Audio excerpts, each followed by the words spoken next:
നമസ്കാരം. ഞാൻ ബിജി ഷോളൂർ. പ്രൊഫഷണലി ഒരു ഫുൾ ടൈം ട്രേഡറാണ്. എല്ലാവർക്കും Biji Sholur market prediction and അനാലിസിസിലേക്ക് സ്വാഗതം. നമ്മൾ നോക്കാൻ പോകുന്നത് നിഫ്റ്റി, ബാങ്ക് നിഫ്റ്റി.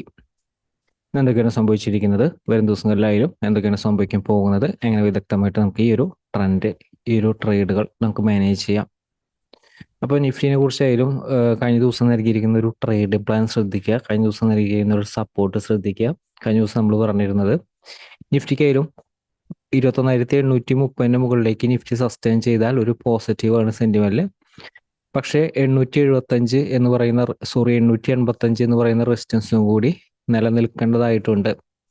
അപ്പോൾ നിഫ്റ്റി ആയാലും നിലനിർത്തേണ്ട ഒരു സപ്പോർട്ട് നമ്മൾ സൂചിപ്പിച്ചു തരുന്നത് 21,804 അപ്പോൾ 804 താഴത്തേക്ക് ഒരു ക്യാൻഡിൽ ക്ലോസ് ചെയ്താൽ മാത്രമാണ് ഷോർട്ട്സിന്റെ ഒരു ഓപ്പർച്യൂണിറ്റി യൂട്ടിലൈസ് ചെയ്യേണ്ടത്. നിങ്ങൾ 21,804 അടുത്ത് ഒരു ലൈൻ ഒന്ന് വരച്ച് നോക്കുക. അതിന്റെ താഴത്തേക്ക് നിഫ്റ്റി ക്ലോസ് ചെയ്ത് നോക്കുക. അതുപോലെ തന്നെ നിഫ്റ്റി ഓപ്പൺ ചെയ്തിരുന്നത് ഗ്യാപ്പ് അപ്പ് ഓപ്പണിംഗ് ആയിരുന്നു. ഗ്യാപ്പ് അപ്പ് ഓപ്പണിംഗ് റെസിസ്റ്റൻസിന്റെ ഒരു താഴെയാണ്. റെസിസ്റ്റൻസ് നൽകിയിരിക്കുന്നത്, കഴിഞ്ഞ ദിവസം നൽകിയിരിക്കുന്ന റെസിസ്റ്റൻസ് നൽകിയത് എത്രയാണെന്ന് ശ്രദ്ധിക്കുക.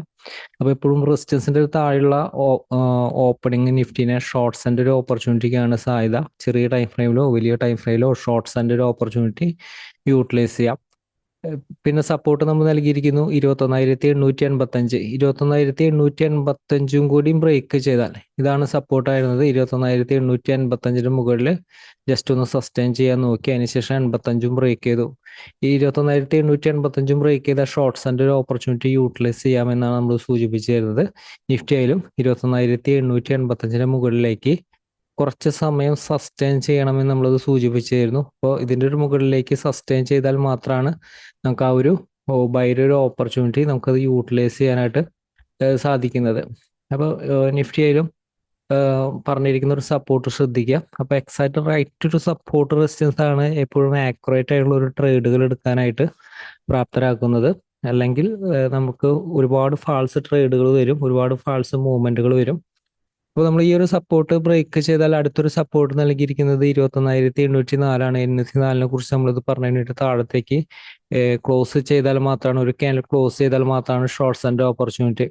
നിഫ്റ്റി എക്സാക്റ്റ് ആയിട്ട് ഈ ഒരു സപ്പോർട്ട് റെസിസ്റ്റൻസിന്റെ ഇടയിലാണ് നിഫ്റ്റി നിലനിർത്തിയിരുന്നത്. നമ്മൾ പറഞ്ഞിരുന്നു 21,830 മുകളിൽ പോസിറ്റീവ് ആണ്. അതിന്റെ ഒരു സപ്പോർട്ടാണ് 804 അതിന്റെ ഒരു സപ്പോർട്ട് വരുന്നത്, ആ ഒരു റെസിസ്റ്റൻസിന്റെ മുകളിൽ. അപ്പോൾ ഇത് ഇമ്പോർട്ടന്റ് ആയിട്ടുള്ള സപ്പോർട്ടാണ്.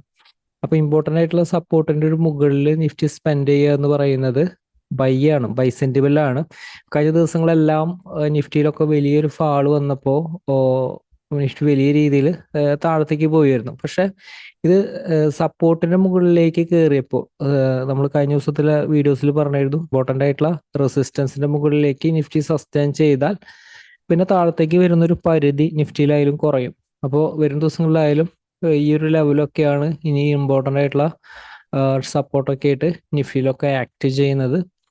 അതിനുശേഷം നിഫ്റ്റി അവസാനത്തെ സെക്ഷനിൽ ഒരു വലിയൊരു ബൗൺസ് നടത്തിയായിരുന്നു. അതിനുശേഷം ഒരു വോളറ്റൈൽ മൂവ്മെന്റ് ആണ് നമ്മൾ കണ്ടിരുന്നത്. കഴിഞ്ഞ ദിവസത്തെ വീഡിയോ തുടങ്ങുമ്പോൾ നമ്മൾ എന്തെങ്കിലും പറഞ്ഞിട്ടുണ്ടോ എന്ന് നോക്കുക.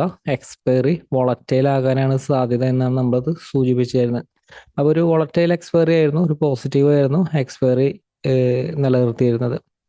അപ്പോൾ വരും ദിവസങ്ങളിലായാലും നിഫ്റ്റിയുടെ ആയാലും ഈ ഒരു ട്രെൻഡ് നമുക്കത് എങ്ങനെ മാനേജ് ചെയ്യാം, ഏതാണ് നിഫ്റ്റിയുടെ ആയാലും ഇമ്പോർട്ടൻ്റ് ആയിട്ടുള്ള സപ്പോർട്ട് ലെവലുകൾ വരുന്നത്. അപ്പോൾ ലോവർ ലെവൽ 1-2 സപ്പോർട്ട് ഉണ്ട്. പക്ഷേ 21,804 തന്നെ ലോവർ ലെവൽ ഇമ്പോർട്ടൻ്റ് ആയിട്ടുള്ള സപ്പോർട്ടായിട്ട് ആക്ട് ചെയ്യുക. ഹയർ ലെവലിലെ റെസിസ്റ്റൻസുകൾ മാറിയിട്ടുണ്ട്. അപ്പോൾ ആ റെസിസ്റ്റൻസുകളാണ് ഇനി പറയാൻ പോകുന്നത്. നിഫ്റ്റിയിലും വരും ദിവസങ്ങളിൽ ഇൻട്രാഡേയിൽ മാനേജ് ചെയ്യുമ്പോൾ higher level resistance 22,010 higher level resistance വരുന്നത്. ഇപ്പോൾ നിഫ്റ്റി ഓപ്പൺ ചെയ്യുന്നത് ശ്രദ്ധിക്കുക, ഇതിൻ്റെ ഒരു മുകളിലാണോ താഴെയാണോ, വലിയൊരു ഗ്യാപ്പ് അപ്പ് ഓപ്പണിംഗ് ആണെങ്കിൽ അതിനനുസരിച്ച് മാനേജ് ചെയ്യുക. ഇവിടെ നമുക്കൊരു രണ്ടൊരു സപ്പോർട്ട് റെസിസ്റ്റൻസ് ആയിട്ടാണ് ഒരു റേഞ്ച് സപ്പോർട്ട് റെസിസ്റ്റൻസ് ആയിട്ടാണ് ഇവിടെ വർക്ക് ചെയ്ത നിഫ്റ്റി വർക്ക് ചെയ്യുന്നത്. അതായത് നിഫ്റ്റി ഓപ്പൺ ചെയ്യുന്നത് 21,910 താഴെയാണെന്ന് കരുതുക. 21,910 താഴെയാണെങ്കിൽ ചെറിയ ടൈം ഫ്രെയിലെ ഷോർട്ട്സ് ആൻഡ് ഓപ്പർച്യൂണിറ്റിയാണ്, സപ്പോർട്ടിനൊരു താഴെയാണ്. ബൈക്ക് ആക്റ്റീവ് ആകണമെങ്കിൽ 21,940 മുകളിലേക്ക് സസ്റ്റെയിൻ ചെയ്യണം. അതാണ് ഈ ഒരു റേഞ്ച് സപ്പോർട്ട് എൻ്റെ ഒരു പ്രത്യേകത എന്ന് പറയുന്നത്. അതായത് തൊട്ടടുത്ത റെസിസ്റ്റൻസ് ആണ് നൽകുന്നത്. അടുത്ത റെസിസ്റ്റൻസിന് മുകളിലേക്ക് സസ്റ്റെയിൻ ചെയ്യണം. പക്ഷേ ഇതിൻ്റെ ഒരു ഷോർട്ട് ആക്റ്റീവ് ആകണമെങ്കിൽ 21,910 താഴത്തേക്ക് നിഫ്റ്റി പോകണം. അപ്പോൾ 910 ഒരു താഴെയാണ് ഓപ്പൺ ചെയ്യുന്നത്. ചെറിയ ടൈമിൽ ഷോർട്ട്സിൻ്റെ ഓപ്പർച്യൂണിറ്റി കിട്ടി കഴിഞ്ഞാൽ യൂട്ടിലൈസ് ചെയ്യാം. 21,835 800 എന്ന് പറയുന്ന സപ്പോർട്ട് റെസിസ്റ്റൻസ് റേഞ്ചാണ് ഇവിടെ സപ്പോർട്ടായിട്ട് ആക്ട് ചെയ്യുക. അപ്പോൾ 800 ഹോൾഡ് ചെയ്തുകൊണ്ട് 830, ഇന്നലെ 804 നൽകിയത്. 800 ഹോൾഡ് ചെയ്ത് 835 ബ്രേക്ക് ചെയ്താലും ഷോർട്ട്സിൻ്റെ ഒരു ഓപ്പർച്യൂണിറ്റിക്ക് അത്ര വലിയൊരു ഇമ്പോർട്ടൻസ് നൽകരുത്. ഈ സപ്പോർട്ടിൽ നിലനിൽക്കുമ്പോൾ 800 കൂടി താഴത്തേക്ക് ബ്രേക്ക് ചെയ്താലാണ് വീക്ക്നെസ് ആവുള്ളൂ. അപ്പോൾ 835 മുകളിലേക്ക് സസ്റ്റെയിൻ ചെയ്യുന്നുണ്ടെങ്കിൽ ബൈയുടെ ഓപ്പർച്യൂണിറ്റി, കാരണം മാർക്കറ്റിൻ്റെ ഒരു സിറ്റുവേഷൻ ചേഞ്ച് ആയിട്ടുണ്ട്. അപ്പോൾ ഇനി അതിൽ 800 താഴത്തേക്ക് പോയാലാണ് ഈ ഒരു കുറച്ചൊരു വീക്ക്നെസ് മാർക്കറ്റിൽ വരുന്നത്. അല്ലെങ്കിൽ ഈ ഒരു സപ്പോർട്ട് റെസിസ്റ്റൻസുകളൊക്കെ ഈ ഒരു ലെവലിൽ നിന്നൊക്കെ നിഫ്റ്റിയിലായാലും ഒരു ബൗൺസ് കിട്ടും. പക്ഷെ ശ്രദ്ധിക്കണം, നിഫ്റ്റി ഓപ്പൺ ചെയ്യുന്നത് സപ്പോർട്ടിനൊരു താഴെയാണെങ്കിൽ വീക്ക്നെസ് തന്നെയാണ്. സപ്പോർട്ട് റെസിസ്റ്റൻസ് റേഞ്ചിന്റെ ഉള്ളിലാണെങ്കിൽ റെസിസ്റ്റൻസ് ബ്രേക്ക് ചെയ്യാനായിട്ട് വെയിറ്റ് ചെയ്യുക. റെസിസ്റ്റൻസ് ബ്രേക്ക് ചെയ്താൽ ബൈയുടെ ഓപ്പർച്യൂണിറ്റി യൂട്ടിലൈസ് ചെയ്യാം. അടുത്ത റെസിസ്റ്റൻസ് വരുന്നത് 22,010 ഹയർ ലെവൽ റെസിസ്റ്റൻസ് വരുന്നത്. ഇതിൻ്റെ ഒരു മുകളിലേക്ക് വേറെ പ്രത്യേകിച്ച് റെസിസ്റ്റൻസുകളില്ല. ഇതിൻ്റെ മുകളിലേക്ക് പോയി കഴിഞ്ഞാൽ ഇതിൻ്റെ ഒരു താഴത്തേക്ക് നിലനിന്ന് കഴിഞ്ഞാൽ വീക്ക്നെസ് എന്ന് പറയുന്ന രീതിയിൽ, പ്രോഫിറ്റ് ബുക്കിംഗ് എന്ന് പറയുന്ന രീതിയിൽ ഈ റെസിസ്റ്റൻസിനെ ആക്ട് ചെയ്യുക. അപ്പം നിഫ്റ്റിയിലായാലും ഇത്ര ലെവലുകൾ ഫോളോ ചെയ്താൽ വരും ദിവസത്തെ ഒരു ട്രെൻഡിൽ എക്സാക്റ്റ് ആയിട്ട് നിലനിർത്താനായിട്ട് സാധിക്കും. ലോവർ ലെവൽ സപ്പോർട്ടും കൂടി ഉൾപ്പെടുത്തിയിട്ടുണ്ട്. കാരണം മാർക്കറ്റ് ഒരു ഹൈ വോളറ്റൈലാണ്. അപ്പോൾ അതുകൊണ്ട് തന്നെ മാനേജ് ചെയ്യാനായിട്ട്, ഇൻ കേസ് എന്തൊരു സംഭവിച്ചാലും മാനേജ് ചെയ്യാനായിട്ട്, ഈസി ആയിട്ട് മാനേജ് ചെയ്യാനായിട്ട് 21,685 സപ്പോർട്ട്. 21,685 ഹോൾഡ് ചെയ്ത് ഇത് റേഞ്ച് സപ്പോർട്ടായിട്ട് വർക്ക് ചെയ്യും. 21,685 ഹോൾഡ് ചെയ്തുകൊണ്ട് 21,720 മുകളിലേക്ക് സസ്റ്റെയിൻ ചെയ്ത ബൈറേഴ്സിന്റെ ലെവലാണ്. നിഫ്റ്റിയിലും കറണ്ട് ഒരു സിറ്റുവേഷൻ 21,830 മുകളിലേക്ക് സസ്റ്റെയിൻ ചെയ്തപ്പോൾ ഒരു ബൈയുടെ ഒരു സെന്റിമെന്റിലാണ്. അപ്പം അതുകൊണ്ട് തന്നെ ഓരോ സപ്പോർട്ടിൽ നിന്നും ബൗൺസ് ചെയ്യാനായിട്ട് ശ്രമിക്കും. അതായത് മേജർ സപ്പോർട്ട് ബ്രേക്ക് ചെയ്യുന്നത് വരെ മാത്രമാണ് ഇതേ രീതിയിൽ നിഫ്റ്റിനെ ട്രീറ്റ് ചെയ്യേണ്ടത്. അപ്പോൾ നിഫ്റ്റിയിൽ ഇത്ര ലെവലുകൾ ഫോളോ ചെയ്ത എക്സാക്റ്റ് ആയിട്ടുള്ള ഒരു ട്രെൻഡിൽ നമുക്ക് നിലനിൽക്കാനായിട്ട് സാധിക്കും. ഇപ്പോൾ ബാങ്ക് നിഫ്റ്റിയിൽ ഇപ്പോൾ വരും ദിവസങ്ങളിൽ നമുക്ക് എങ്ങനെ മാനേജ് ചെയ്യാം, ഏതാണ് സപ്പോർട്ട് റെസിസ്റ്റൻസ് ലെവലിൽ നമുക്ക് നോക്കാം. ബാങ്ക് നിഫ്റ്റിയിലും ബൈയുടെ ഒരു സെന്റിമെന്റിലാണ് നിലനിൽക്കുന്നത്.